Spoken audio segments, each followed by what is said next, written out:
like to thank Atari Bigby for the single greatest player introduction in the history of player introductions. When he looked into the camera, eyes as wide open as the coin slot on a Coke machine and said, "University of Jah and Rastafari."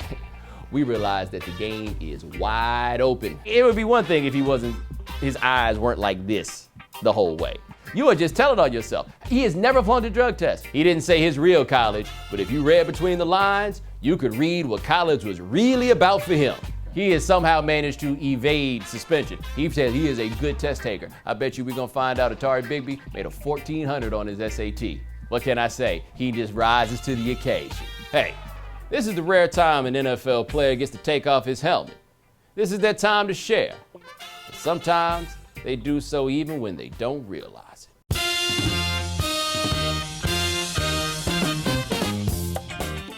I'd probably try to put a little flip on it. Except there's one thing. If you go to a school or went to a school that doesn't have that many guys in the league, then it's got a dope for you to put on. Like DeMarcus Ware and Osi Umenyiora, they went to Troy.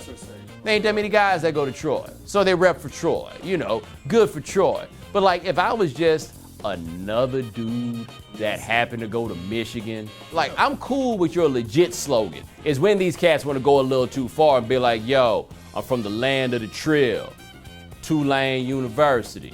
That's when the guy who shouts out his collegiate alma mater, who, in all likelihood, isn't much fun. See, Russell Wilson is the test case because he is NC State legend and he is Wisconsin legend, all at the same time. The moral of the story just depends on which place you like to hang out in more. And if I were him, I'd pick the warm weather spot. The guy who shouts out his high school. Quite often, he's known as the guy who's still mad he didn't get more playing time in college. John Jackson, Jefferson Davis High School, where they gave me the ball 20 times a game. The guy who shouts out his junior college. Also known as the guy who was this close to being a statistic. And that's why I love the guys who rep their JUCO.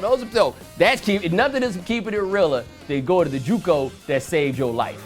Like, that's what it comes down to. Every time you read a story about these guys going way, way, way far away from junior college, there's a grade issue or something. All those things that could be the difference between being $1 million football player and, dropping fries. The guy who shouts out the Ohio State University. That was the one thing that was cool when all of them across the board just said the U.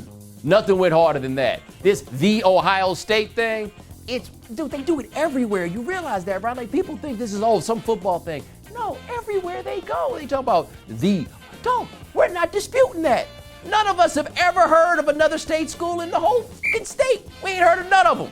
None at all. The guy who shouts out anything else, AKA the guy who's trying just a little too hard. I don't care about my elementary school. Am I the only person that ain't thought a day? I have thought once in my life about my elementary school. See, you can learn a lot from how guys introduce themselves. The one time you're on Sunday Night Football, you rep for your elementary school and y'all get y'all ass kicked like y'all are in elementary school. I wonder if there was some variety of coincidence. They better watch out. After our man Jah and Rastafari got up there telling on himself, we're a half step away from cats, shall we say, representing their neighborhood social clubs.